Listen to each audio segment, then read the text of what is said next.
Y en aquel tiempo se levantará Miguel, el gran príncipe que está por los hijos de tu pueblo, y será tiempo de angustia, cual nunca fue después que hubo gente hasta entonces.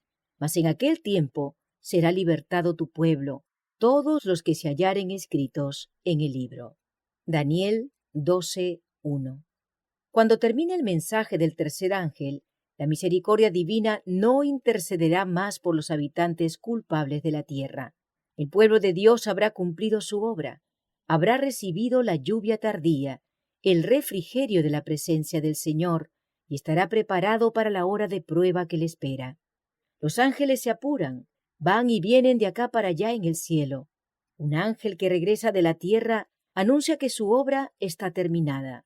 El mundo ha sido sometido a la prueba final, y todos los que han resultado fieles a los preceptos divinos han recibido el sello del Dios vivo. Entonces, Jesús dejará de interceder en el santuario celestial. Levantará sus manos y con gran voz dirá: «Hecho es».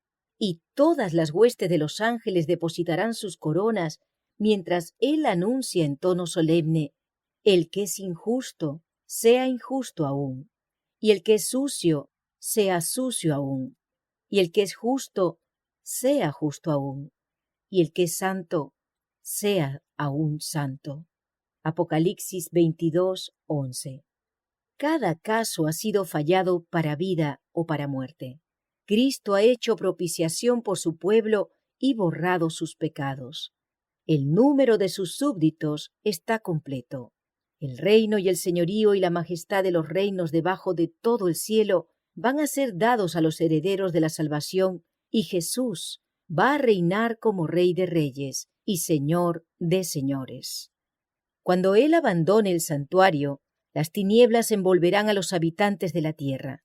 Durante ese tiempo terrible, los justos deben vivir sin intercesor, a la vista del Santo Dios. Nada refrena ya a los malos, y Satanás domina por completo a los impenitentes empedernidos. La paciencia de Dios ha concluido. El mundo ha rechazado su misericordia, despreciado su amor y pisoteado su ley. Los impíos han dejado concluir su tiempo de gracia. El Espíritu de Dios, al que se opusieran obstinadamente, acabó por apartarse de ellos. Desamparados ya de la gracia divina, están a merced de Satanás, el cual sumirá entonces a los habitantes de la tierra en una gran tribulación. Como los ángeles de Dios dejen ya de contener los vientos violentos de las pasiones humanas, todos los elementos de contención se desencadenarán. El mundo entero será envuelto en una ruina más espantosa que la que cayó antiguamente sobre Jerusalén. Un solo ángel dio muerte a todos los primogénitos de los egipcios y llenó al país de duelo. Cuando David ofendió a Dios al tomar censo del pueblo, un ángel causó la terrible mortandad con la cual fue castigado su pecado. El mismo poder destructor ejercido por santos ángeles cuando Dios se lo ordena, lo ejercerán los ángeles malvados cuando Él lo permita. Hay fuerzas actualmente listas que no esperan más que el permiso divino para sembrar la desolación por todas partes. Los que honran la ley de Dios han sido acusados de atraer los castigos de Dios sobre la tierra, y se los mirará como si fueran causa de las terribles convulsiones de la naturaleza y de las luchas sangrientas entre los hombres, que llenarán la tierra de aflicción. El poder que acompañe la última amonestación enfurecerá a los malvados. Su ira se ensañará contra todos los que hayan recibido el mensaje, y Satanás despertará el espíritu de odio y persecución en un grado de intensidad aún mayor. Cuando la presencia de Dios se retiró de la nación judía, tanto los sacerdotes como el pueblo lo ignoraron. Aunque bajo el dominio de Satanás y arrastrados por las pasiones más horribles y malignas, creían ser todavía el pueblo escogido de Dios.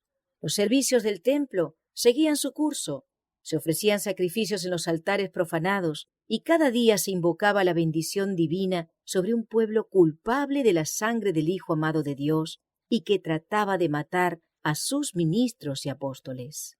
Así también, cuando la decisión irrevocable del santuario haya sido pronunciada y el destino del mundo haya sido determinado para siempre, los habitantes de la tierra no lo sabrán. Las formas de la religión seguirán en vigor entre las muchedumbres de en medio de las cuales el Espíritu de Dios se habrá retirado finalmente, y el celo satánico con el cual el príncipe del mal ha de inspirarlas para que cumplan sus crueles designios se asemejará al celo por Dios.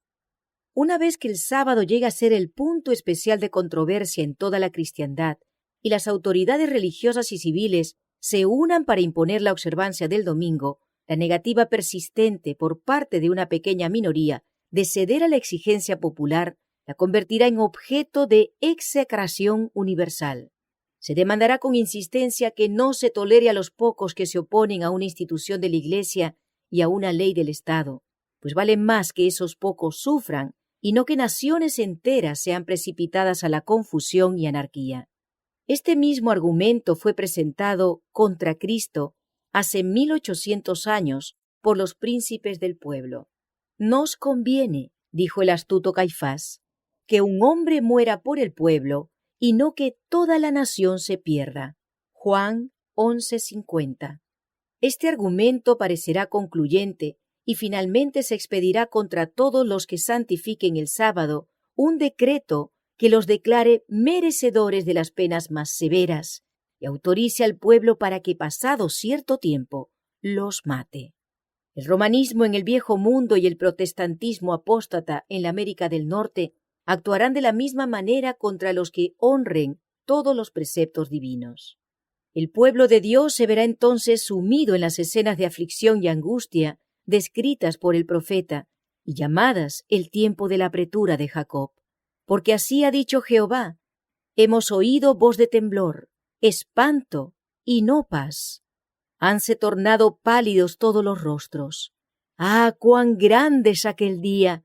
Tanto que no hay otro semejante a él. Tiempo de angustia para Jacob, mas de ella será librado. Jeremías 30, versos 5 al 7. La noche de la aflicción de Jacob, cuando luchó en oración para ser librado de manos de Esaú, representa la prueba por la que pasará el pueblo de Dios en el tiempo de angustia.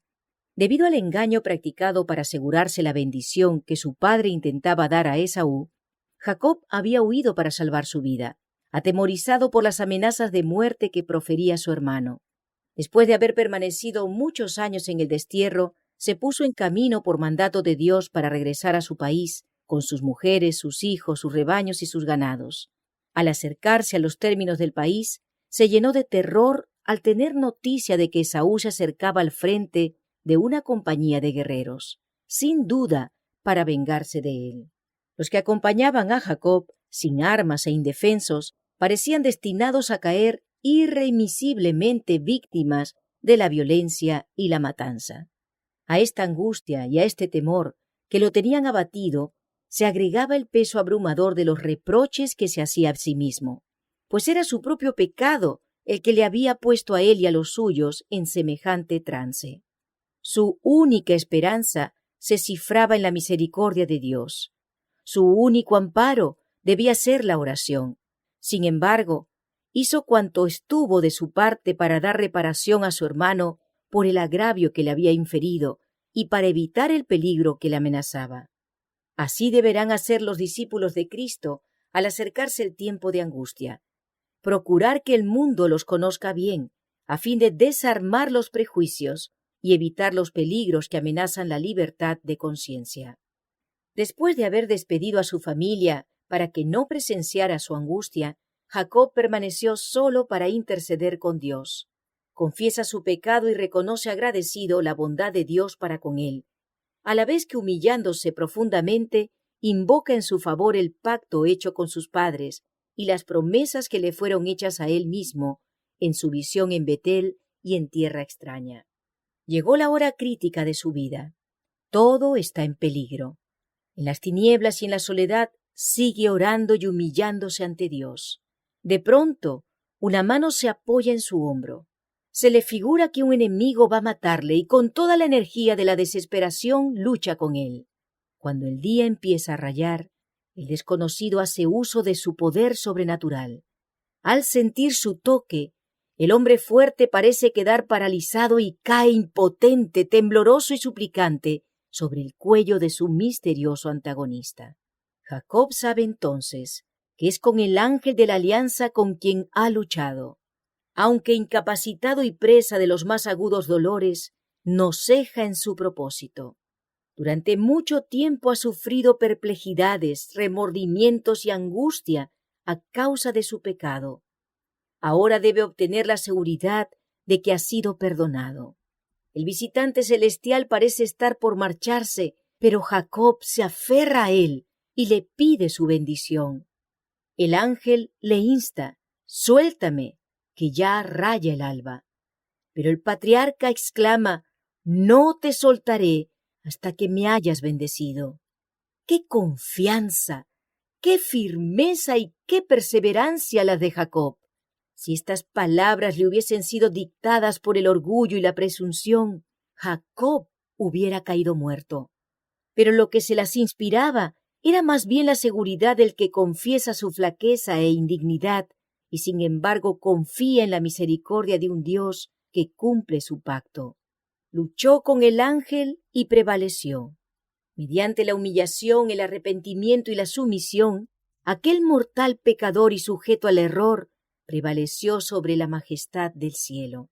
Se aferró tembloroso a las promesas de Dios, y el amor infinito no pudo rechazar la súplica del pecador. Como señal de su triunfo y como estímulo para que otros imitasen su ejemplo, se le cambió el nombre. En lugar del que recordaba su pecado, recibió otro que conmemoraba su victoria. Y al prevalecer Jacob con Dios, obtuvo la garantía de que prevalecería al luchar con los hombres. Ya no temía arrostrar la ira de su hermano, pues el Señor era su defensa. Satanás había acusado a Jacob ante los ángeles de Dios y pretendía tener derecho a destruirle por causa de su pecado. Había inducido a Esaú a que marchase contra él, y durante la larga noche de lucha del patriarca, Satanás procuró embargarle con el sentimiento de su culpabilidad para desanimarlo y apartarlo de Dios. Jacob fue casi empujado a la desesperación, pero sabía que sin la ayuda de Dios perecería. Se había arrepentido sinceramente de su pecado y apelaba a la misericordia de Dios. No se dejó desviar de su propósito, sino que se adhirió firmemente al ángel e hizo su petición con ardientes clamores de agonía hasta que prevaleció. Así como Satanás influyó en Esaú para que marchase contra Jacob, así también instigará a los malos para que destruyan al pueblo de Dios en el tiempo de angustia. Como acusó a Jacob, acusará también al pueblo de Dios. Cuenta las multitudes del mundo entre sus súbditos, pero la pequeña compañía de los que guardan los mandamientos de Dios resiste a su pretensión a la supremacía. Si pudiese hacerlos desaparecer de la tierra, su triunfo sería completo. Ve que los ángeles protegen a los que guardan los mandamientos e infiere que sus pecados les han sido perdonados. Pero no sabe que la suerte de cada uno de ellos ha sido resuelta en el santuario celestial. Tiene conocimiento exacto de los pecados que les ha hecho cometer y los presenta ante Dios con la mayor exageración y asegurando que esa gente es tan merecedora como él mismo de ser excluida del favor de Dios. Declara que en justicia el Señor no puede perdonar los pecados de ellos y destruirle al mismo tiempo a él y a sus ángeles. Los reclama como presa suya y pide que les sean entregados para destruirlos. Mientras Satanás acusa al pueblo de Dios, haciendo hincapié en sus pecados, el Señor le permite probarlos hasta el extremo. La confianza de ellos en Dios, su fe y su firmeza serán rigurosamente probadas. El recuerdo de su pasado hará decaer sus esperanzas, pues es poco el bien que pueden ver en toda su vida. Reconocen plenamente su debilidad e indignidad. Satanás trata de aterrorizarlos con la idea de que su caso es desesperado, de que las manchas de su impureza no serán jamás lavadas. Espera así aniquilar su fe, hacerles ceder a sus tentaciones y alejarlos de Dios. Aun cuando los hijos de Dios se ven rodeados de enemigos que tratan de destruirlos, la angustia que sufren no procede del temor de ser perseguidos a causa de la verdad. Lo que temen es no haberse arrepentido de cada pecado y que debido a alguna falta, por ellos cometida, no puedan ver realizada en ellos la promesa del Salvador. Yo también te guardaré de la hora de prueba que ha de venir sobre todo el mundo. Apocalipsis 3:10. Si pudiesen tener la seguridad del perdón, no retrocederían ante las torturas ni la muerte. Pero si fuesen reconocidos indignos de perdón y hubiesen de perder la vida a causa de sus propios defectos de carácter, entonces el santo nombre de Dios sería vituperado. De todos lados oyen hablar de conspiraciones y traiciones y observan la actividad amenazante de la rebelión. Eso hace nacer en ellos un deseo intensísimo de ver acabarse la apostasía y de que la maldad de los impíos llegue a su fin. Pero mientras piden a Dios que detenga el progreso de la rebelión, se reprochan a sí mismos con gran sentimiento el no tener mayor poder para resistir y contrarrestar la potente invasión del mal. Les parece que si hubiesen dedicado siempre toda su habilidad al servicio de Cristo, avanzando de virtud en virtud, las fuerzas de Satanás no tendrían tanto poder sobre ellos. Afligen sus almas ante Dios, recordándole cada uno de sus actos de arrepentimiento de sus numerosos pecados y la promesa del Salvador. ¿Forzará alguien mi fortaleza? Haga conmigo paz. Sí, haga paz conmigo. Isaías 27:5. Su fe no decae si sus oraciones no reciben inmediata contestación. Aunque sufren la ansiedad, el terror y la angustia más desesperantes, no dejan de orar. Echan mano del poder de Dios como Jacob se aferró al ángel, y de sus almas se exhala el grito: «No te soltaré hasta que me hayas bendecido». Si Jacob no se hubiese arrepentido previamente del pecado que cometió, al adueñarse fraudulentamente del derecho de primogenitura, Dios no habría escuchado su oración, ni le hubiese salvado la vida misericordiosamente. Así, en el tiempo de angustia, si el pueblo de Dios conservase pecados aún inconfesos, cuando lo atormenten el temor y la angustia, sería aniquilado. La desesperación acabaría con su fe, y no podría tener confianza para rogar a Dios que le librase. Pero por muy profundo que sea el sentimiento que tiene de su indignidad, no tiene culpas escondidas que revelar. Sus pecados han sido examinados y borrados en el juicio, y no puede recordarlos. Satanás induce a muchos a creer que Dios no se fija en la infidelidad de ellos respecto a los asuntos menudos de la vida. Pero en su actitud con Jacob, el Señor demuestra que en manera alguna sancionará ni tolerará el mal. Todos los que tratan de excusar u ocultar sus pecados, dejándolos sin confesar y sin haber sido perdonados en los registros del cielo, serán vencidos por Satanás. Cuanto más exaltada sea su profesión y honroso el puesto que desempeñen, tanto más graves aparecen sus faltas a la vista de Dios, y tanto más seguro es el triunfo de su gran adversario. Los que tardan en prepararse para el día del Señor no podrán hacerlo en el tiempo de la angustia ni en ningún momento subsiguiente. El caso de los tales es desesperado. Los cristianos profesos que llegarán sin preparación al último y terrible conflicto confesarán sus pecados con palabras de angustia consumidora, mientras los impíos se reirán de esa angustia. Esas confesiones son del mismo carácter que las de Esaú o de Judas. Los que las hacen lamentan los resultados de la transgresión, pero no su culpa misma. No sienten verdadera contrición ni horror al mal. Reconocen sus pecados por temor al castigo, pero lo mismo que Faraón, volverían a maldecir al cielo si se suspendiesen los juicios de Dios.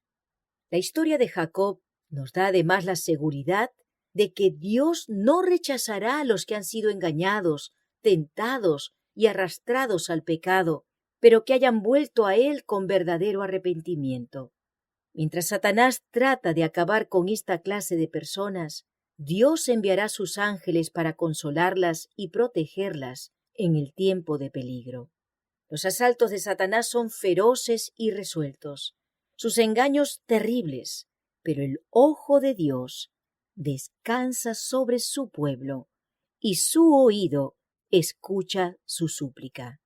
Su aflicción es grande, las llamas del horno parecen estar a punto de consumirlos, pero el refinador los sacará como oro purificado por el fuego. El amor de Dios para con sus hijos durante el período de su prueba más dura es tan grande y tan tierno como en los días de su mayor prosperidad. Pero necesitan pasar por el horno de fuego. Debe consumirse su mundanalidad para que la imagen de Cristo se refleje perfectamente. Los tiempos de apuro y angustia que nos esperan requieren una fe capaz de soportar el cansancio, la demora y el hambre, una fe que no desmaye a pesar de las pruebas más duras. El tiempo de gracia les es concedido a todos, a fin de que se preparen para aquel momento. Jacob prevaleció porque fue perseverante y resuelto. Su victoria es prueba evidente del poder de la oración importuna. Todos los que se aferren a las promesas de Dios como lo hizo él, y que sean tan sinceros como él lo fue, tendrán tan buen éxito como él.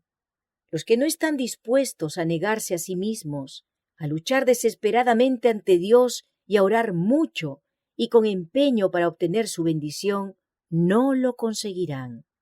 Cuán pocos cristianos saben lo que es luchar con Dios. Cuán pocos son los que jamás suspiraron por Dios con ardor hasta tener como intención todas las facultades del alma.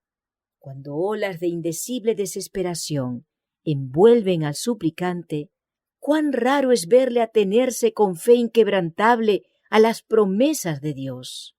Los que sólo ejercitan poca fe están en mayor peligro de caer bajo el dominio de los engaños satánicos y del decreto que violentará las conciencias. Y aun en caso de soportar la prueba, en el tiempo de angustia se verán sumidos en mayor aflicción, porque no se habrán acostumbrado a confiar en Dios. Las lecciones de fe que hayan descuidado tendrán que aprenderlas bajo el terrible peso del desaliento.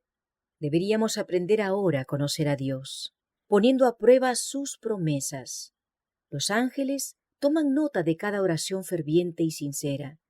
Sería mejor sacrificar nuestros propios gustos antes que descuidar la comunión con Dios. La mayor pobreza y la más absoluta abnegación con la aprobación divina valen más que las riquezas, los honores, las comodidades y amistades sin ella. Debemos darnos tiempo para orar. Si nos dejamos absorber por los intereses mundanos, el Señor puede darnos ese tiempo que necesitamos, quitándonos nuestros ídolos, ya sean estos oro, casas o tierras feraces. La juventud no se dejaría seducir por el pecado si se negase a entrar en otro camino que aquel sobre el cual pudiera pedir la bendición de Dios.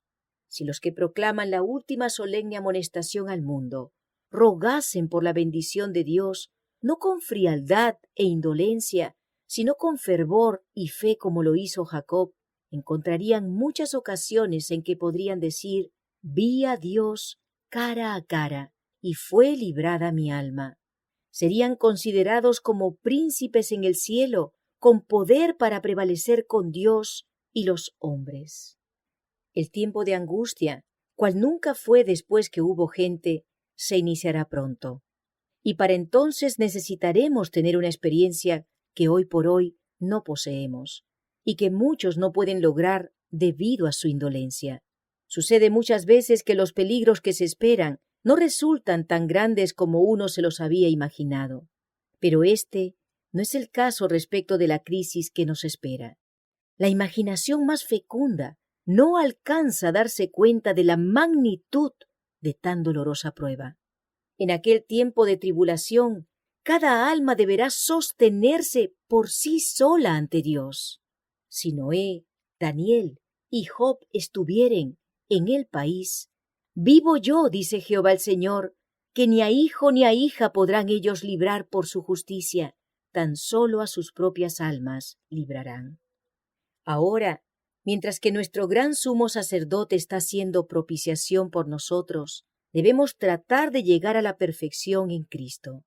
Nuestro Salvador no pudo ser inducido a ceder a la tentación, ni siquiera en pensamiento. Satanás encuentra en los corazones humanos algún asidero en que hacerse firme. Es tal vez algún deseo pecaminoso que se acaricia, por medio del cual la tentación se fortalece. Pero Cristo declaró al hablar de sí mismo: «Viene el príncipe de este mundo, mas no tiene nada en mí». Juan 14:30. Satanás no pudo encontrar nada en el Hijo de Dios que le permitiese ganar la victoria. Cristo guardó los mandamientos de su Padre, y no hubo en él ningún pecado de que Satanás pudiese sacar ventaja. Esta es la condición en que deben encontrarse los que han de poder subsistir en el tiempo de angustia. En esta vida es donde debemos separarnos del pecado por la fe en la sangre expiatoria de Cristo.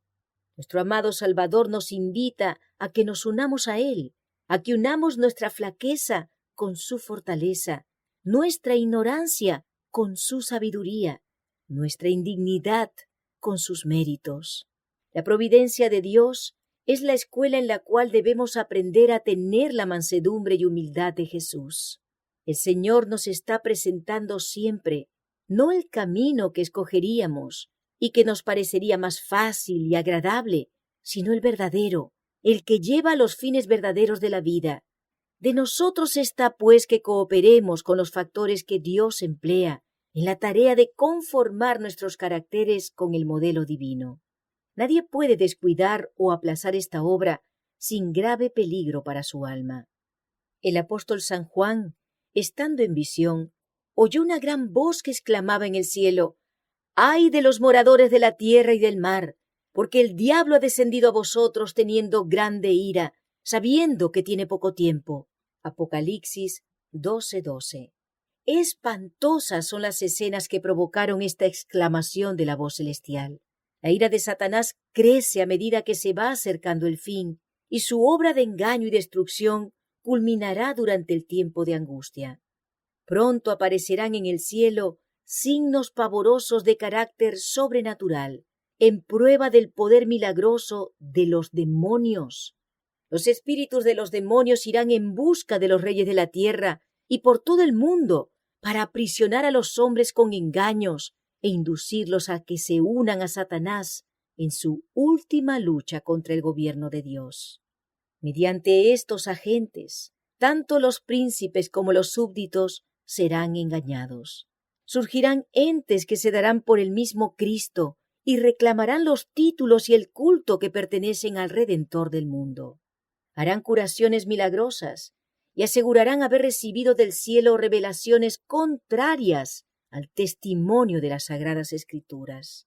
El acto capital que coronará el gran drama del engaño será que el mismo Satanás se dará por el Cristo.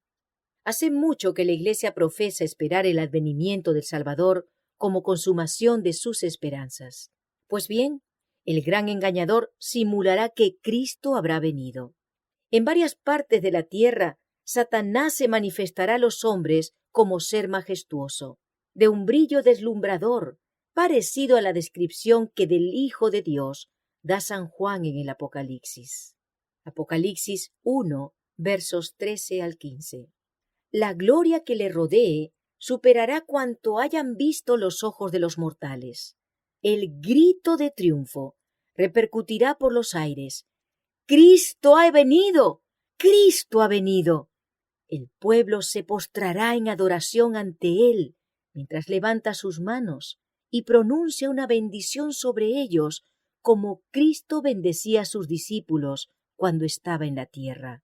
Su voz es suave y acompasada, aunque llena de melodía. En tono amable y compasivo, enuncia alguna de las verdades celestiales y llenas de gracia que pronunciaba el Salvador. Cura las dolencias del pueblo y luego, en su fementido carácter de Cristo, asegura haber mudado el día de reposo del sábado al domingo y manda a todos que santifiquen el día bendecido por Él. Declara que aquellos que persisten en santificar el séptimo día blasfeman su nombre, porque se niegan a oír a sus ángeles, que les fueron enviados con la luz de la verdad.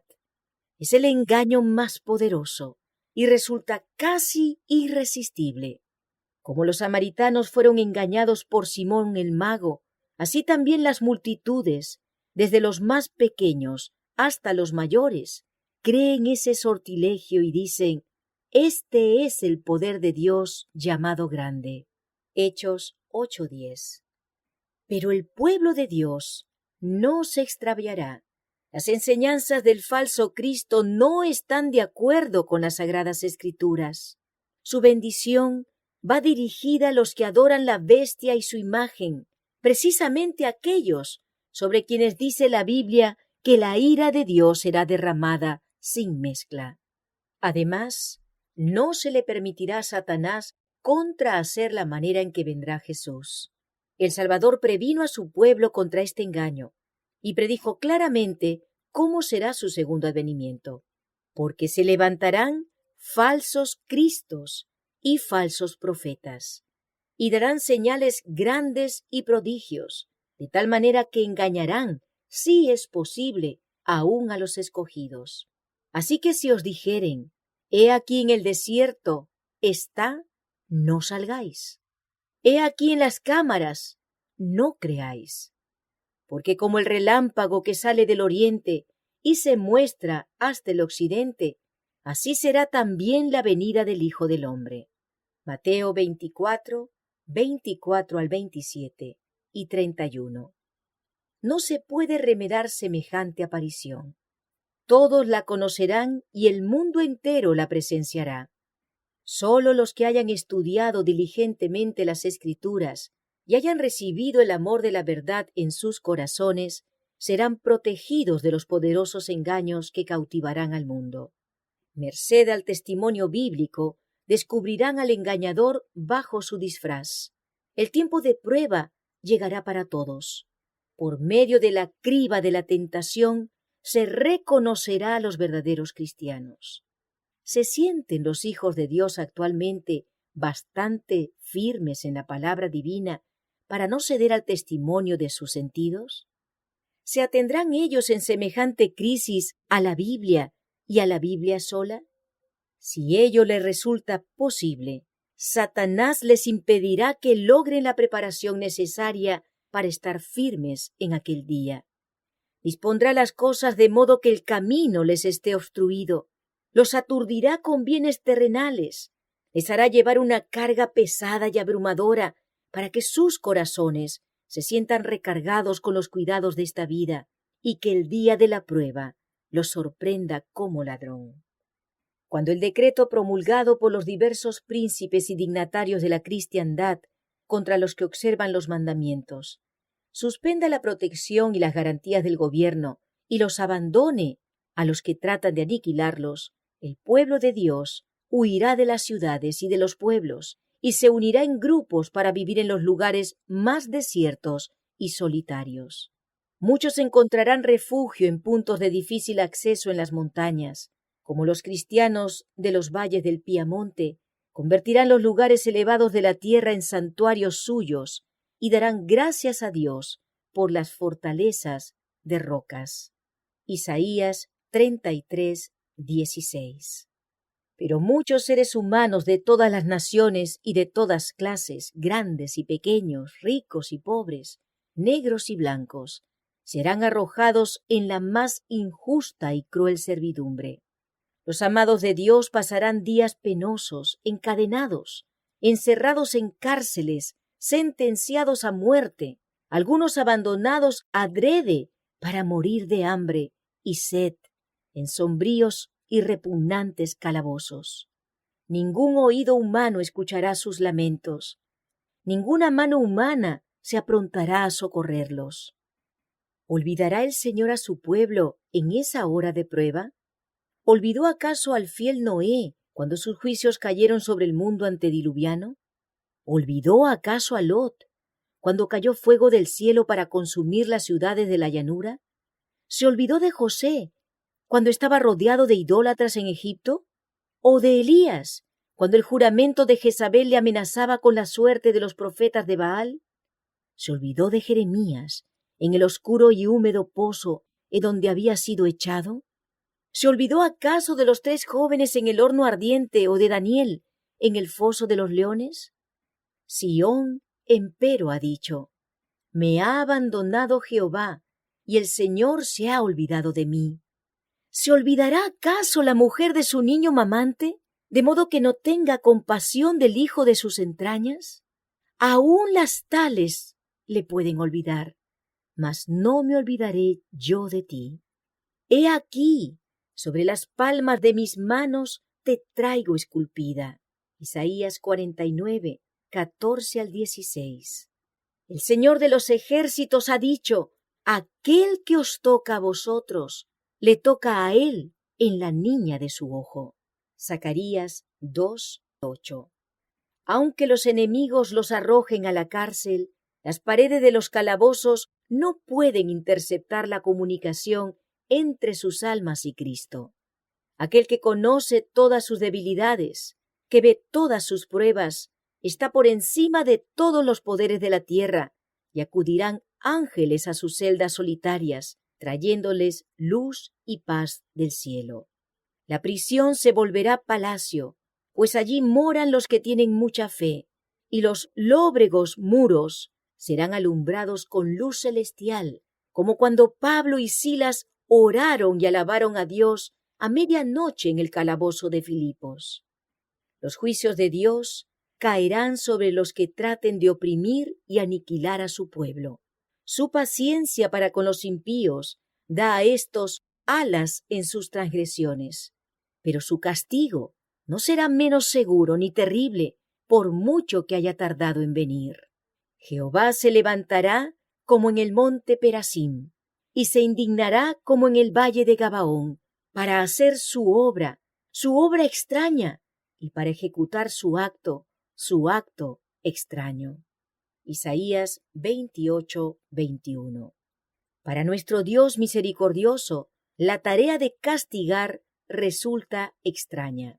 Vivo yo, dice el Señor Jehová, que no quiero la muerte del impío. Ezequiel 33, 11.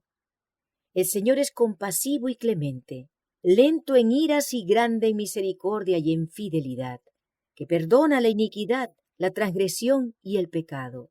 Sin embargo, visita la iniquidad de los padres sobre los hijos, y sobre los hijos de los hijos, hasta la 3ª y hasta la 4ª generación. Jehová es lento en iras y grande en poder, y de ningún modo tendrá por inocente al rebelde. Éxodo 34, 6 y 7. Y Nahum 1, 3. Él vindicará con terribles manifestaciones la dignidad de su ley pisoteada. Puede juzgarse de cuán severa ha de ser la retribución que espera a los culpables por la repugnancia que tiene el Señor para hacer justicia. La nación a la que soporta desde hace tanto tiempo y a la que no destruirá hasta que no haya llenado la medida de sus iniquidades, según el cálculo de Dios, beberá finalmente de la copa de su ira sin mezcla de misericordia. Cuando Cristo deje de interceder en el santuario, se derramará sin mezcla la ira de Dios, de la que son amenazados los que adoran a la bestia y a su imagen y reciben su marca. Apocalipsis 14, 9 y 10. Las plagas que cayeron sobre Egipto cuando Dios estaba por libertar a Israel fueron de índole análoga a los juicios más terribles y extensos que caerán sobre el mundo inmediatamente antes de la liberación final del pueblo de Dios. En el Apocalipsis se lee lo siguiente con referencia a esas mismas plagas tan temibles. Vino una plaga mala y dañosa sobre los hombres que tenían la señal de la bestia y sobre los que adoraban su imagen.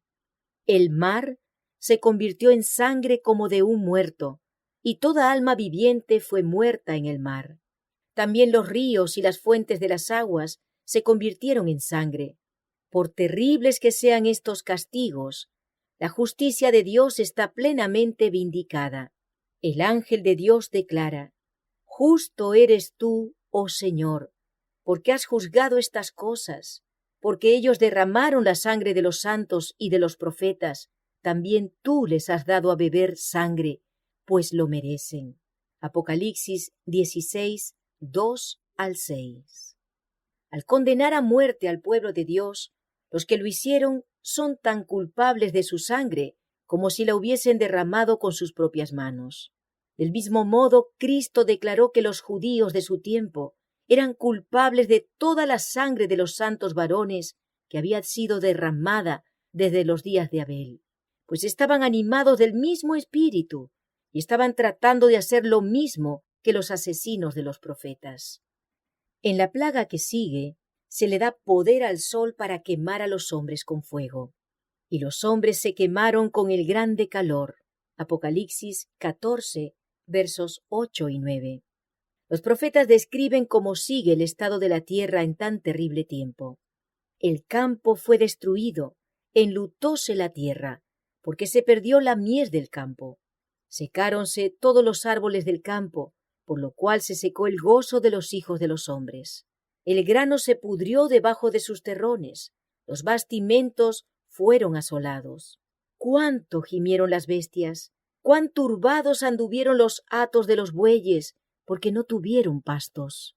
Se secaron los arroyos de las aguas, y fuego consumió las praderías del desierto. Joel, capítulo 1, versos 10 al 12, 17 y 18 y 20.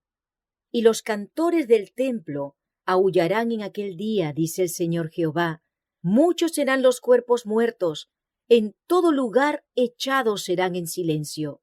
Amós, capítulo 8, verso 3. Estas plagas no serán universales, pues de lo contrario los habitantes de la tierra serían enteramente destruidos. Sin embargo, serán los azotes más terribles que hayan sufrido jamás los hombres.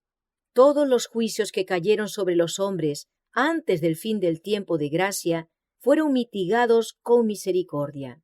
La sangre propiciatoria de Cristo impidió que el pecador recibiese el pleno castigo de su culpa, pero en el juicio final la ira de Dios se derramará sin mezcla de misericordia. En aquel día, multitudes enteras invocarán la protección de la misericordia divina que por tanto tiempo despreciaran. He aquí vienen días, dice el Señor Jehová, en los cuales enviaré hambre a la tierra, no hambre de pan, ni sed de agua, sino de oír palabra de Jehová. E irán errantes de mar a mar, desde el norte hasta el oriente discurrirán buscando palabra de Jehová, y no la hallarán. Amós capítulo 8, versos 11 y 12.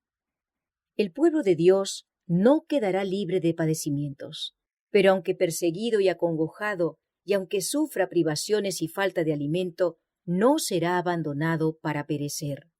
El Dios que cuidó de Elías no abandonará a ninguno de sus abnegados hijos. El que cuenta los cabellos de sus cabezas, cuidará de ellos y los atenderá en tiempos de hambruna. Mientras los malvados estén muriéndose de hambre y pestilencia, los ángeles protegerán a los justos y suplirán sus necesidades. Escrito está del que camina en justicia, que se le dará pan y sus aguas serán ciertas. Cuando los pobres y los menesterosos buscan agua y no la hay, y la lengua se les seca de sed, yo, Jehová, les escucharé. Yo, el Dios de Israel, no los abandonaré. Isaías 33, 16 y 41, 17. Mas aunque la higuera no floreciere, y no hubiere fruto en la vid, aunque faltare el producto del olivo, y los campos nada dieren de comer, aunque las ovejas fueren destruidas del aprisco, y no hubiere vacas en los pesebres. Sin embargo, los que teman a Jehová se regocijarán en él, y se alegrarán en el Dios de su salvación. Habacuc, capítulo 3, versos 17 y 18. Jehová es tu guardador. Jehová es tu sombra a tu mano derecha. El sol no te fatigará de día, ni la luna de noche. Jehová te guardará de todo mal. Él guardará tu alma, y él te librará del lazo del cazador, de la peste destruidora. Con sus plumas te cubrirá, y debajo de sus alas estarás seguro. Escudo y adarga es su verdad. no tendrás temor de espanto nocturno, ni de saeta que vuele de día, ni de pestilencia que ande en oscuridad, ni de mortandad que en medio del día destruya. Caerán a tu lado 1000 y 10.000 a tu diestra, mas a ti no llegará. Ciertamente con tus ojos mirarás y verás la recompensa de los impíos, porque tú has puesto a Jehová, que es mi esperanza, al Altísimo por tu habitación. No te sobrevendrá mal, ni plaga tocará tu morada. Salmos 121, versos 5 al 7 y 91, versos 3 al 10. Sin embargo, por lo que ven los hombres, parecería que los hijos de Dios tuviesen que sellar pronto su destino con su sangre, como lo hicieron los mártires que los precedieron. Ellos mismos empiezan a temer que el Señor los deje perecer en las manos homicidas de sus enemigos. Es un tiempo de terrible agonía. De día y de noche claman a Dios para que los libre. Los malos triunfan, y se oye este grito de burla: ¿dónde está ahora vuestra fe? ¿Por qué no os libra Dios de nuestras manos, si sois verdaderamente su pueblo? Pero mientras esos fieles cristianos aguardan, recuerdan que cuando Jesús estaba muriendo en la cruz del Calvario, los sacerdotes y príncipes gritaban en tono de mofa: a otro salvó, a sí mismo no puede salvar. Si es el Rey de Israel, descienda ahora de la cruz, y creeremos en él. Mateo 27, 42. Como Jacob, todos luchan con Dios. Sus semblantes expresan la agonía de sus almas. Están pálidos, pero no dejan de orar con fervor. Si los hombres tuviesen la visión del cielo, verían compañías de ángeles poderosos en fuerza, estacionados en torno de los que han guardado la palabra de la paciencia de Cristo. Con ternura y simpatía, los ángeles han presenciado la angustia de ellos y han escuchado sus oraciones. Aguardan la orden de su jefe para arrancarlos del peligro, pero tienen que esperar un poco más. El pueblo de Dios tiene que beber de la copa y ser bautizado con el bautismo. La misma dilación que es tan penosa para ellos es la mejor respuesta a sus oraciones. Mientras procuran esperar con confianza que el Señor obre, son inducidos a ejercitar su fe, esperanza y paciencia como no lo hicieron durante su experiencia religiosa anterior. Sin embargo, el tiempo de angustia será acortado por amor de los elegidos. ¿Y acaso Dios no defenderá la causa de sus escogidos que claman a Él día y noche? Os digo que defenderá su causa presto. Lucas 18, 7 y 8. El fin vendrá más pronto de lo que los hombres esperan. El trigo será recogido y atado en gavillas para el granero de Dios. La cizaña será amarrada en haces para los fuegos destructores. Los centinelas celestiales, fieles a su cometido, siguen vigilando, por más que un decreto general haya fijado el tiempo en que los observadores de los mandamientos puedan ser muertos. Sus enemigos, en algunos casos, se anticiparán al decreto y tratarán de quitarles la vida antes del tiempo fijado. Pero nadie puede atravesar el cordón de los poderosos guardianes colocados en torno de cada fiel. Algunos son atacados al huir de las ciudades y villas, pero las espadas levantadas contra ellos se quiebran y caen como si fueran de paja. Otros son defendidos por ángeles en forma de guerreros. En todos los tiempos, Dios se valió de santos ángeles para socorrer y librar a su pueblo. Los seres celestiales tomaron parte activa en los asuntos de los hombres. Aparecieron con vestiduras que relucían como el rayo. Vinieron como hombres en traje de caminantes. Hubo casos en que aparecieron ángeles en forma humana a los siervos de Dios. Descansaron bajo los robles al mediodía como si hubiesen estado cansados.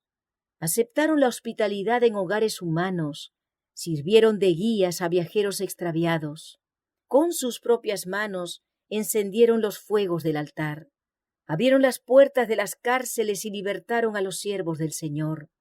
Vestidos de la armadura celestial, vinieron para quitar la piedra del sepulcro del Salvador. A menudo suele haber ángeles en forma humana en las asambleas de los justos, y visitan también la de los impíos, como lo hicieron en Sodoma para tomar nota de sus actos y para determinar si excedieron los límites de la paciencia de Dios.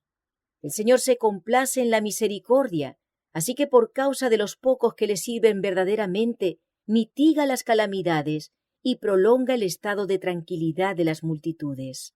Los que pecan contra Dios no se dan cuenta de que deben la vida a los pocos fieles a quienes les gusta ridiculizar y oprimir. Aunque los gobernantes de este mundo no lo sepan, ha sido frecuente que en sus asambleas hablaran ángeles. Ojos humanos los han mirado, oídos humanos han escuchado sus llamamientos, labios humanos se han opuesto a sus indicaciones y han puesto en ridículo sus consejos, y hasta manos humanas los han maltratado. En las salas de consejo y en los tribunales, estos mensajeros celestiales han revelado sus grandes conocimientos de la historia de la humanidad y se han demostrado más capaces de defender la causa de los oprimidos que los abogados más hábiles y más elocuentes. Han frustrado propósitos y atajado males que habrían atrasado en gran manera la obra de Dios y habrían causado grandes padecimientos a su pueblo. En la hora de peligro y angustia, el ángel de Jehová acampa en derredor de los que le temen y los defiende. Salmos 34, 7. El pueblo de Dios espera con ansia las señales de la venida de su Rey, y cuando se les pregunta a los centinelas ¿qué hay de la noche?, se oye la respuesta terminante: la mañana viene y también la noche. Isaías 21, 11 y 12. La luz dora las nubes que coronan las cumbres. Pronto su gloria se revelará. El sol de justicia está por salir. Tanto la mañana como la noche van a principiar. La mañana del día eterno para los justos y la noche perpetua para los impíos.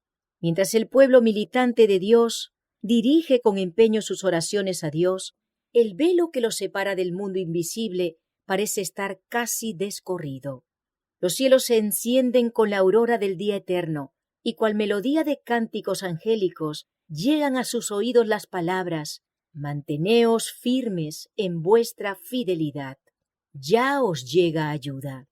Cristo, el vencedor todopoderoso, ofrece a sus cansados soldados una corona de gloria inmortal, y su voz se deja oír por las puertas entornadas. He aquí que estoy con vosotros, no temáis. Conozco todas vuestras penas, he cargado con vuestros dolores. No estáis lidiando contra enemigos desconocidos. He peleado en favor vuestro, y en mi nombre sois más que vencedores. Nuestro amado Salvador nos enviará ayuda en el momento mismo en que la necesitemos. El camino del cielo quedó consagrado por sus pisadas. Cada espina que hiere nuestros pies hirió también los suyos. Él cargó antes que nosotros la cruz que cada uno de nosotros ha de cargar. El Señor permite los conflictos a fin de preparar al alma para la paz. El tiempo de angustia es una prueba terrible para el pueblo de Dios, pero es el momento en que todo verdadero creyente debe mirar hacia arriba a fin de que por la fe pueda ver el arco de la promesa que le envuelve. Cierto, tornarán los redimidos de Jehová, volverán a Sión cantando, y gozo perpetuo será sobre sus cabezas. Poseerán gozo y alegría, y el dolor y el gemido huirán. Yo soy vuestro consolador. ¿Quién eres tú para que tengas temor del hombre que es mortal, del hijo del hombre que por heno será contado? Y haste ya olvidado de Jehová tu hacedor, y todo el día temiste continuamente del furor del que aflige, cuando se disponía para destruir. Mas, ¿en dónde está el furor del que aflige? El preso se da prisa para ser suelto, por no morir en la mazmorra, ni que le falte su pan. Empero yo, Jehová, que parto la mar y suenan sus ondas, soy tu Dios, cuyo nombre es Jehová de los ejércitos. Y en tu boca he puesto mis palabras, y con la sombra de mi mano te cubrí. Isaías 51, versos 11 al 16. Oye pues ahora esto, miserable, ebria, y no de vino. Así dijo tu Señor Jehová y tu Dios, el cual pleitea por su pueblo. He aquí, he quitado de tu mano el cáliz de aturdimiento, la hez del cáliz de mi furor. Nunca más lo beberás, y ponerlo he en mano de tus angustiadores, que dijeron a tu alma, encórvate y pasaremos. Y tú pusiste tu cuerpo como tierra y como camino a los que pasan. Isaías 51, 21 al 23. El ojo de Dios, al mirar al través de las edades, se fijó en la crisis a la cual tendrá que hacer frente su pueblo cuando los poderes de la tierra se unan contra él. Como los desterrados cautivos, temerán morir de hambre o por la violencia. Pero el Dios Santo que dividió las aguas del Mar Rojo delante de los israelitas manifestará su gran poder, libertándolos de su cautiverio. Ellos me serán un tesoro especial, dice Jehová de los ejércitos, en aquel día que yo preparo, y me compadeceré de ellos, como un hombre se compadece de su mismo hijo que le sirve. Malaquías 3:17. Si la sangre de los fieles siervos de Cristo fuese entonces derramada, no sería ya como la sangre de los mártires, semilla destinada a dar una cosecha para Dios. Su fidelidad no sería ya un testimonio para convencer a otros de la verdad, pues los corazones endurecidos han rechazado los llamamientos de la misericordia hasta que éstos ya no se dejan oír.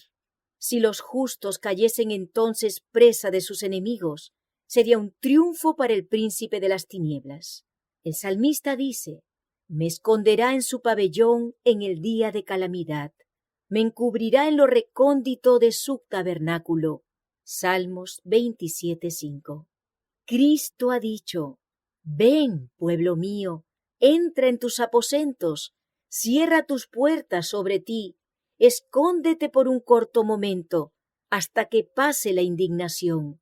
Porque he aquí que Jehová sale de su lugar para castigar a los habitantes de la tierra por su iniquidad. Isaías 26, 20 y 21. Gloriosa será la liberación de los que lo han esperado pacientemente y cuyos nombres están escritos en el libro de la vida.